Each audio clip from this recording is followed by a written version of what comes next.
हरे कृष्णा। हरिचरण चिंतन कक्षा में आपका स्वागत है।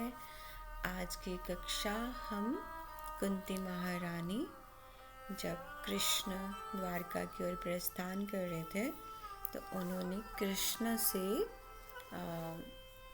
एज ए गॉड, भगवान, जो उन्होंने प्रार्थना की उसके बारे में चर्चा करेंगे। आज की चर्चा हरिचरण चिंतन कक्षा में कुंती महारानी के कृष्ण के लिए जो स्तुति गाई, स्तुति पे पहले मंगलाचरण उच्चारण करते हैं, अपने अपने गुरु को प्रणाम करते हैं।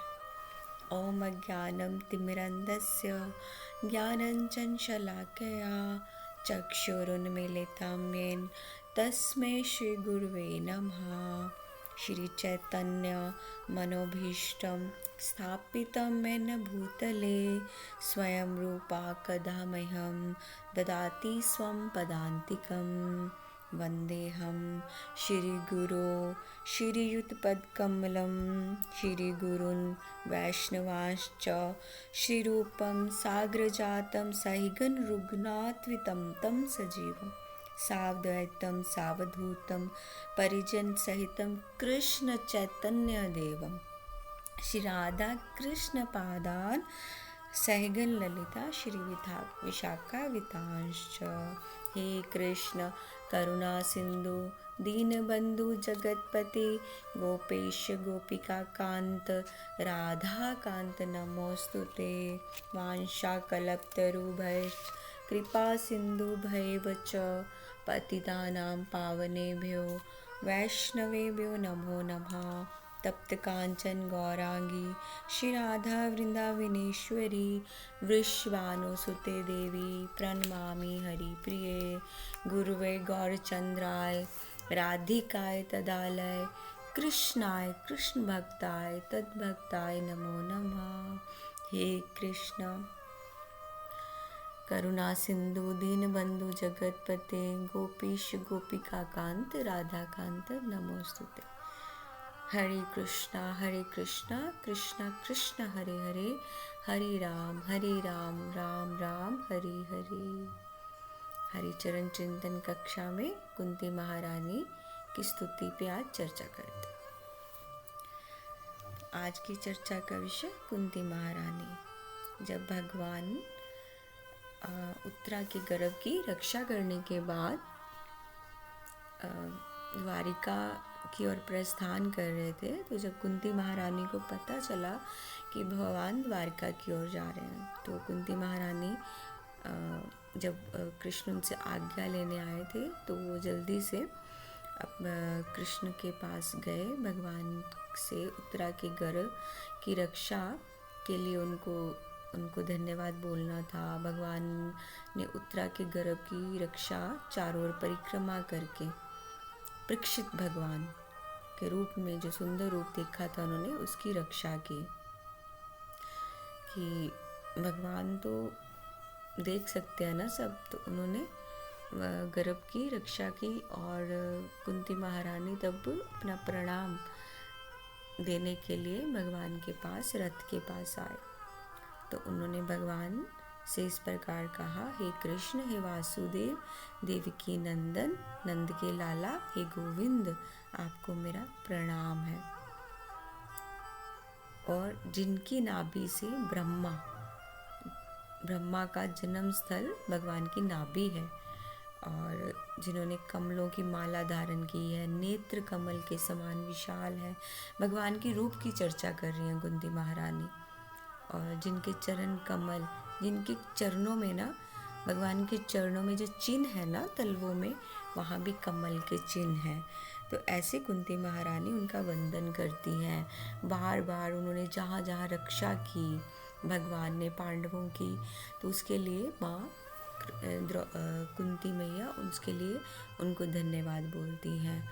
बार बार मेरा प्रणाम स्वीकार करें, हे आदि पुरुष, आप अंदर बाहर सब जगह हो, फिर भी आप अदृश्य हो, मैं जानती हूँ आप भगवान हैं। इससे कुंती महारानी बहुत चर्चा करते क्योंकि उनको अंदर ही अंदर दुख भी है कि भगवान अब उनको छोड़ के द्वारका जा रहे हैं, तो मतलब उनके बिना कैसे सब होगा, क्योंकि पांडवों की रक्षा भगवान ने शुरू से ही की थी। तो इस तरह कुंती महारानी बहुत विरह महसूस कर रहे हैं, बहुत विरह में है। तो ऐसे कुंती माँ बुआ को रोते देखकर, इतना सारा वो बोलते देखकर कृष्ण बहुत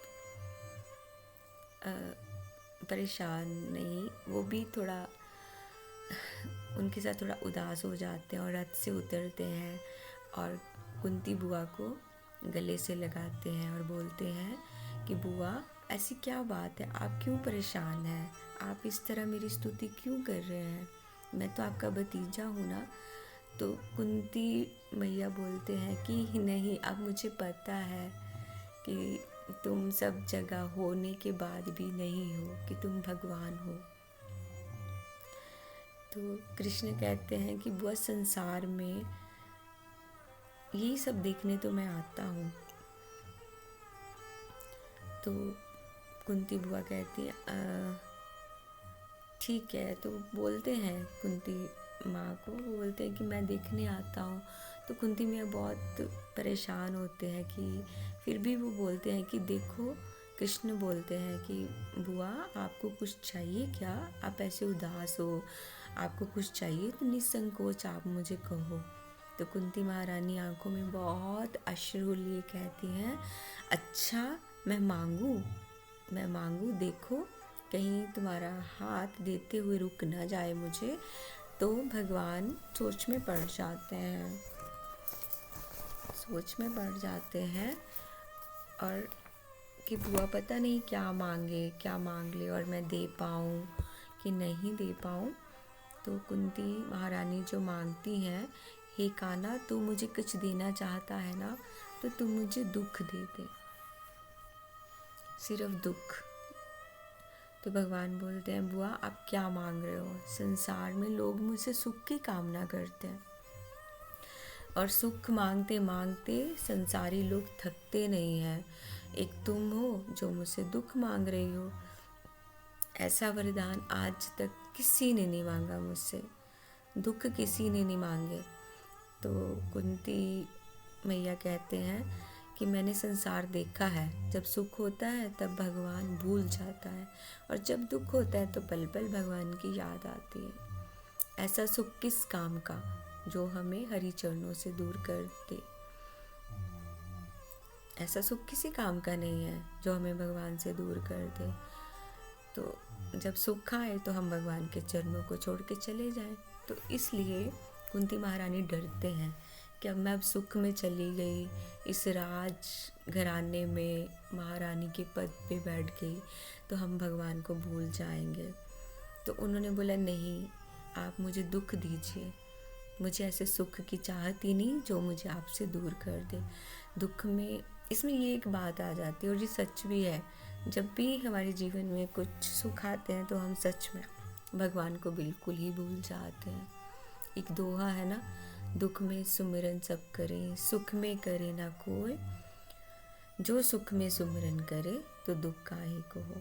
हाँ, तो सही बात है ना, जो इस दोहे के साथ हमें समझाया गया है कि अगर हम सुख में भगवान का हर समय, सुख हो दुख हम नॉर्मल रहें, अच्छा कोई कह रहा है तब भी नॉर्मल, बुरा कह रहा है तब भी नॉर्मल, सुख है ठीक है आया है ठीक है, दुख है तब भी ठीक है, वो बहुत टफ टाइम है पर फिर भी हम वैसे ही करें, अपना हरि नाम करें जैसा अपना जप कर रहे हैं। आँखों में हर टाइम हरि चरणों की छवि है, हर जगह उनका नाम है, सब जगह। तो हमें कुछ ऐसा होगा ही नहीं। दुख में सुमिरन करें, सुख में करें। अगर सुख में हम करेंगे तो भगवान क्यों, सुख के माते ऐसे फिर बोलती हैं कुंती महारानी, भगवान को बोलती हैं ऐसा सुख जो है ना, सुख के माते सिल पड़े, जो हरि नाम मुझे बुला दे। मुझे ऐसा सुख नहीं चाहिए जो मुझे हरि के चरणों से ही दुख दे मिले, दूर कर दे, और मुझको वैसे दुख चाहिए। बलिहारी दुख, बलिहारी व दुख की जो पल पल ना। अरे मैं तो बोलते कुंती बुआ बोलते मैं तो उस दुख की बलिहारी हूँ जिसमें मुझे हर टाइम तुम्हारा सिमरन है, हर टाइम तुम्हारा सिमरन है। दुख में भी देखो कितना भगवान साथ में थे पांडवों के। जब सुख आए तो भगवान जा रहे थे, द्वारकाधीश जा रहे थे, तो उन्होंने बोला हे गोविंद मुझे ऐसा सुख नहीं चाहिए, मुझे आपको नहीं भूलना है, आप मुझे कृपा कीजिए। भगवान रथ से उतरते हैं, कुंती बुआ अपनी झोली फैलाए खड़ी हैं, आंखों में इतने सारे अश्रु हैं, अश्रु लेके भगवान से दुख की कामना कर रही है। हे गोविंद मुझे दुख दे दो, हे पंकज कमल नयन मुझे दुख दे दो, मुझे अपने चरणों से दूर मत करो। ऐसे बहुत बहुत बहुत विलाप करती हैं, विरह फील महसूस कर रही हैं। तो भगवान ना इस तरह ना कुंती मैया को, बुआ को विलाप करते देख के वो ना कुछ बोलते हैं। भगवान मुस्कुरा के उनको गले लगाते हैं और बोलते हैं कि मानो मतलब अपनी बुआ को थोड़ा सा मतलब ऐसे उस तरफ से दिमाग उनका चेंज करते हैं। बोलते हैं बुआ मेरी कोई बचपन की बात बताओ ना, ताकि वो उनको जाना था ना भगवान को। ऐसे ही भगवान हम सबकी बुद्धि पे माया का वो डालते हैं। तो उनको इस तरह थोड़ा इस दुख से निकालने के लिए विरह, क्योंकि भगवान को तो जाना ही है, उनकी लीला अब ख़त्म हो रही है, समाप्त हो रही है, उनको गोलोक जाना है अपनी लीला। इस तरह भगवान अपने संबंध तोड़ रहे हैं। इसी तरह हमारे से भी तोड़ना, हमें भी तोड़ना सिखाते हैं कि भक्ति की ओर आओ, हमारी ओर आओ, ये संसार में कुछ नहीं है। तो भगवान मुस्कुराते बुआ को बोलते भैया मुझे बचपन की, भैया मुझे कुछ लीला सुनाओ ना कि मेरा बचपन कैसा था। तो कुंती मैया भगवान की कुछ बाल लीलाओं का बड़ा सुंदर सा याद करती हैं और भगवान को याद दिलाती हैं कि तुम ना ऐसे माखन चुराते थे और ऐसे तुम मटकी तोड़ते थे, ऐसे तुम यशोदा मैया को बहुत तंग करते थे, बहुत तंग करते थे। तो ऐसे याद दिलाती हैं तो भगवान खुश होते हैं। लेकिन भगवान गए नहीं, रुके तो हैं। तो श्रीमद् भागवत महापुराण में भक्ति रस की बहुत अविरल धारा बहती है।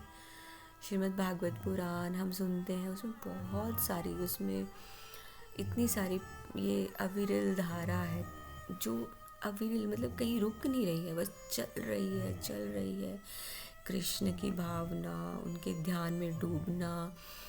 श्रीमद् भागवत पुराण एक अमृत है, उसमें रस बह रहा है, बह रहा है। हमें सिर्फ उसके पात्र बनना है, उस रस को इस श्री रूपी पात्र में हम उतार सकें अपने अंदर।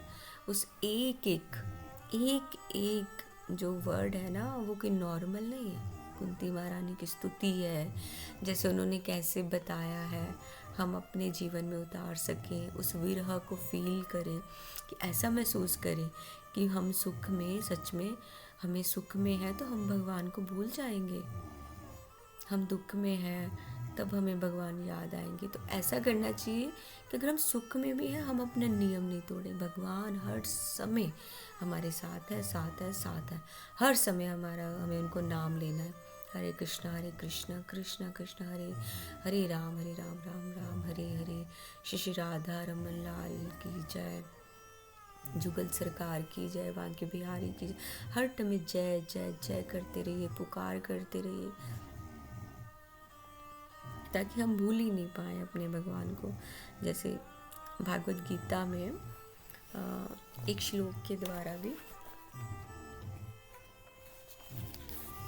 भगवान ने एक श्लोक के द्वारा भी बोला है, जिसके द्वारा भगवान ने बताया है कि उनकी कृपा भगवान की कैसे भक्तों पे होती है।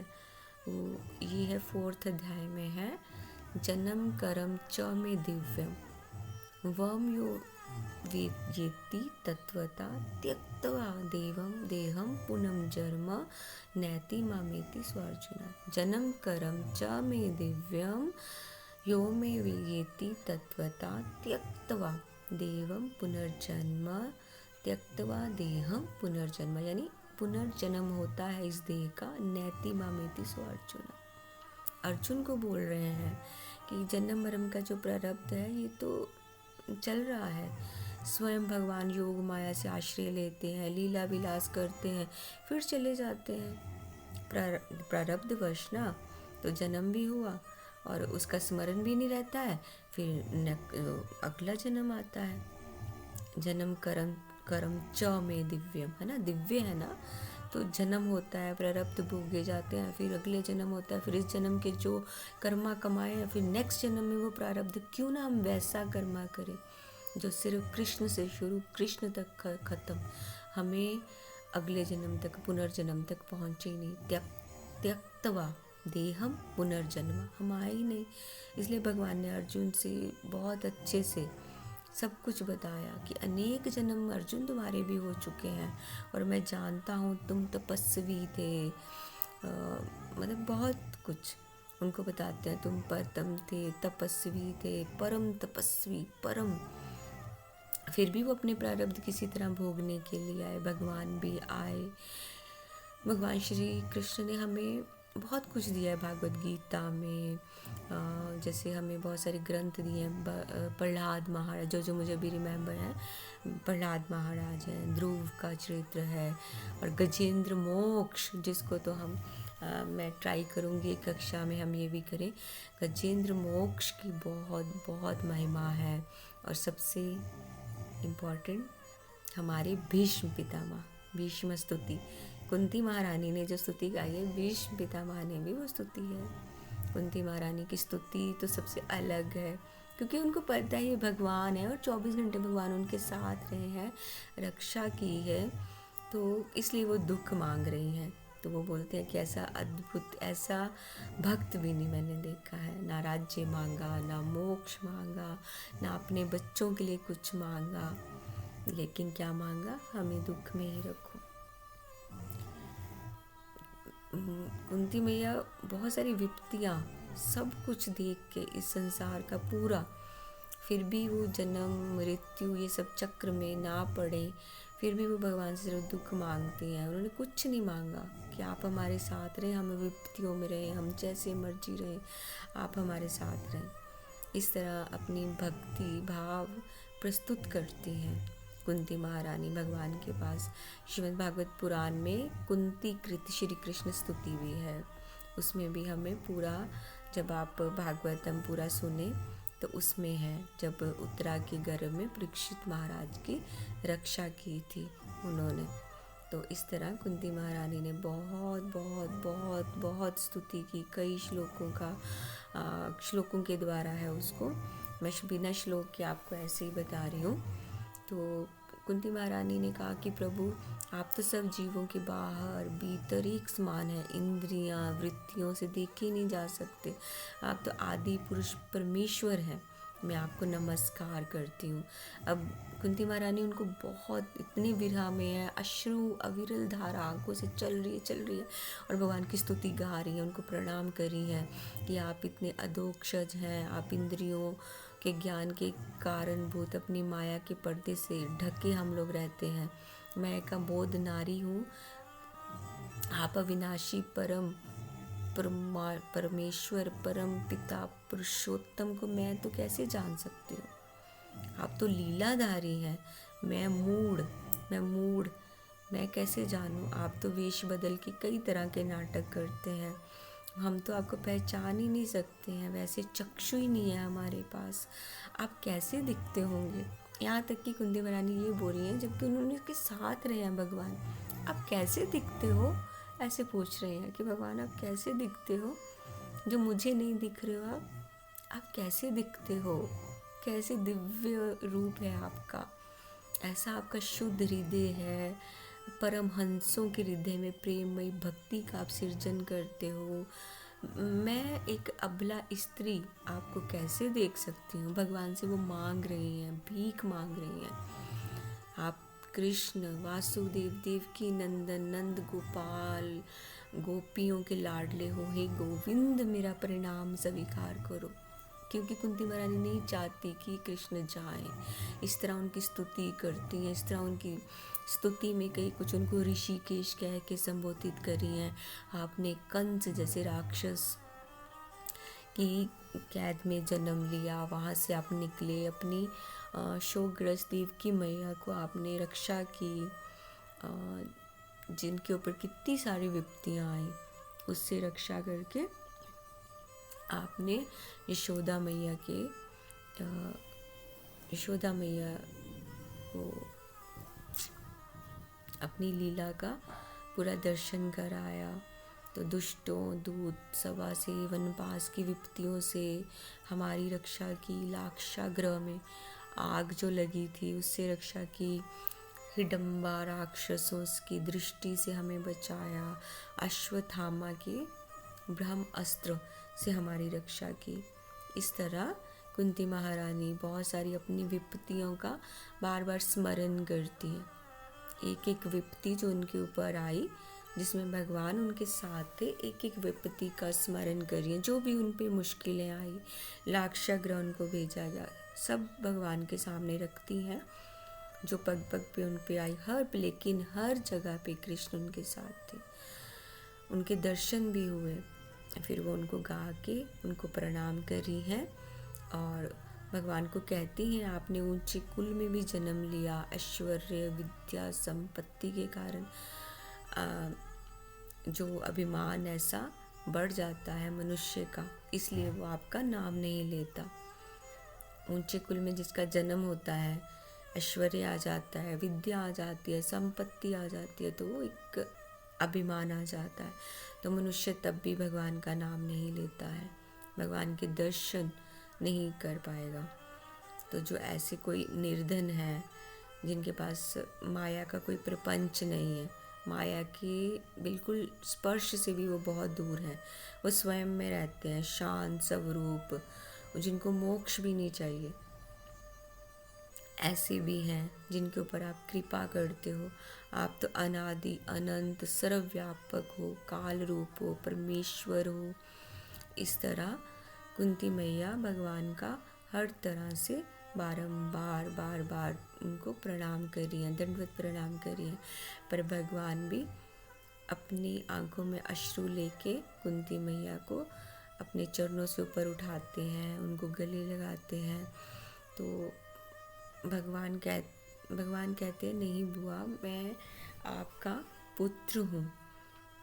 तो यशोदा मैया उनके बचपन की लीलाओं को याद करती है। एक तरफ वो याद करी है कि मटकी तोड़ी, ये किया, वो किया, पर दूसरी तरफ वो फिर बोलती है, नहीं, हमें वहाँ से कैसे बचाया, ये कोई आसान काम नहीं है। और बार बार उनका चरित्रों का ऐसे श्रवण कर रही है, एक तरफ गान करती है, कीर्तन करती है, स्मरण करती है। भगवान आनंदित भी हो रहे हैं और भगवान के चरण कमलों का माँ कुंती मैया दर्शन भी कर रही हैं, पर साथ साथ विश्वास भी कर रही हैं कि वो भगवान ही हैं। बचपन भी याद कर रही हैं। भक्तवांछा कल्पतरु प्रभु, क्या अब आप अपने आश्रित और संबंधी हम लोगों को छोड़कर जाना चाहते हो? अब उनको पता चल गया, इतनी सारी विरह, एक एक बात याद करवाई आपने, छोटी से छोटी बात, कहाँ कहाँ आपने रक्षा की और कैसे पुरुषों के साथ रहते हो, कैसे उनके नहीं साथ रहते हो। फिर भी उनको लगता है कि भगवान जब ऐसे मैया को प्यार करके बुआ को जा रहे हैं रथ की ओर, फिर पीछे से आवाज़ दे के बोलती हैं, भक्तवांछा कल्पतरु प्रभु, क्या आप अपने आश्रित की, जो हम आपके ऊपर ही आश्रित हैं, हम लोगों को छोड़कर सच में क्या आप जाना चाहते हो? क्या आप जानते नहीं हो आपके चरण कमल ही हमारा सहारा है। पृथ्वी के जो राजा हैं सब आप हमें छोड़ के चले जाए तो सब हमारे विरोधी हो जाएंगे। जैसे कोई जीव इंद्रियों के बिना शक्तिहीन हो जाता है, वैसे ही आपके दर्शन के बिना यदुवंशी या पांडव पुत्र सब, किसी का कोई अस्तित्व नहीं है। बहुत रोती हैं और कहती हैं, गदाधर, आप सच में जाना चाहते हैं क्या हमें छोड़कर? हमारा जीना कुछ नहीं है, हम नहीं जी पाएंगे, आपके चले जाने के बाद कुछ नहीं है। आपकी दृष्टि से ही हम वृद्धि को प्राप्त हो रहे हैं, हम नहीं। ये नदियाँ, पर्वत, समुद्र, फसलें, पेड़ पौधे सब आपकी दृष्टि से ही फल फूल रहे हैं। आप तो हमारे स्वामी हो, आप हमारी आत्मा हो। यदुवंशी और पांडवों से आपके ऊपर आश्रित हैं, आपके बिना कुछ नहीं है, इसलिए मैं आपके हाथ जोड़ के स्नेह के साथ आपको बोल रही हूँ कि आप हमें छोड़कर मत जाइए। कृष्ण अखंड धारा जैसे आँखों से बह रही है, वो अपनी बुआ की आँखों में देख रहे हैं और वो प्रेम से उनकी स्तुति का उच्चारण कर रही है कि आप अर्जुन के प्रिय सखा हो, यदुवंशियों में शिरोमणि हो, आप हे गोविंद, आप तो अवतार हो, गौ ब्राह्मण देवताओं का दुख मिटाने के लिए आए हो, हे जोगेश्वर, हे गुरु भगवान, मैं आपको नमस्कार करती हूँ। इस स्तुति में जब कुंती महारानी ने स्तुति की भगवान की, उसमें उन्होंने नवदा भक्ति का बोला, श्रवणम कीर्तनम स्मरणम पाद सेवनम अर्चनम वंदनम दास्यम साख्यम आत्मनिवेदनम, ये सभी भाव उन्होंने प्रयोग इसमें समाहित किए। सब कुछ सारे भाव थे और हर श्लोक में बहुत अच्छे से उन्होंने भगवान को बार बार नमस्कार, हर शब्द में उन्होंने नमस्कार का उच्चारण किया। भगवान आपको नमस्कार है, आप हे यशोदानंदन आपको नमस्कार है, देवकी पुत्र आपको नमस्कार है कि हम तो कोई ज्ञानी नहीं है, कुछ नहीं है, हम तो आप पे आश्रित हैं। जो आमलाक्षागृह से निकल के आए, आपके कारण जितने भी हमारे संबंधियों ने हमारे ऊपर कष्ट दिए, वो सब आपके कारण ही यहाँ सब जगह हमें विजय श्री मिली। भागवत पुराण में भी बताया गया है, देवी कुंती द्वारा रचित स्तुति का पाठ करने से हमें सब जगह विजय श्री मिलती है, साथ ही बहुत सारी मनोकामनाएं पूर्ण होती है। भगवान की और उनकी कृपा भक्तों के द्वारा की गई स्तुतियाँ हैं, वो सब कुछ इसमें है। भगवान ने खुद बताया है और सारी स्तुति श्रीमद् भागवत पुराण में है। तो कुंती महारानी की तरह हमें भी भगवान से प्रार्थना करनी चाहिए, हे गोविंद, हमें सुख दुख कैसा भी हो, हम आप और कुछ मत दीजिए, हम आपका नाम स्मरण करना नहीं भूलें, हम आपको कभी नहीं भूले। राम सुखदास महाराज जी ने, हम गीता प्रेस वाले, उन्होंने तभी बोला, हे नाथ, वो बार बार उच्चारण करते हैं, हे नाथ मैं आपको कभी नहीं भूलूँ, हे नाथ मैं आपको कभी नहीं भूलूँ, और कुछ मत बोलिए, बस यही बार बार बोलते जाइए, हे नाथ मुझ पे कृपा करो, मैं आपको सुख हो दुख सब कुछ उसमें यही बोलते रहो, मैं आपको भूलूँ नहीं, हे नाथ मैं आपको भूलूँ नहीं, हे नाथ हे परम परमेश्वर मैं आपको भूलूँ नहीं, मैं आपको भूलूँ नहीं। इस तरह हम सुख दुख में एक जैसी स्थिति में रह सकते हैं और हम कभी भी, जैसे कुंती महारानी ने स्तुति की कि हम भगवान को नहीं भूले, हम भी कभी भगवान को नहीं भूलेंगे। ये मेरा विश्वास है कि जब हम सुख और दुख में एक जैसे रहते हैं, हम सबके साथ एक जैसे रहते हैं, सम रूप में चलते हैं, जैसे हमारे भगवान हम पे कृपा करते हैं, तो हम कभी भी भगवान से दूर नहीं होंगे। हम अपने जीवन की हर चीज़ को भगवान के साथ जोड़ लेंगे। अच्छा है भगवान की कृपा, बुरा है तो ऐसा बोलना है, मेरे पे तो डबल कृपा है भगवान की, क्योंकि मैं फेवरेट हूँ उनकी।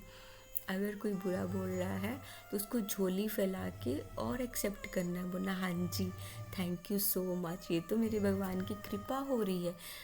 इसका पता क्या मतलब होता है, हम भक्ति में एक स्टेप आगे बढ़ रहे हैं। जितनी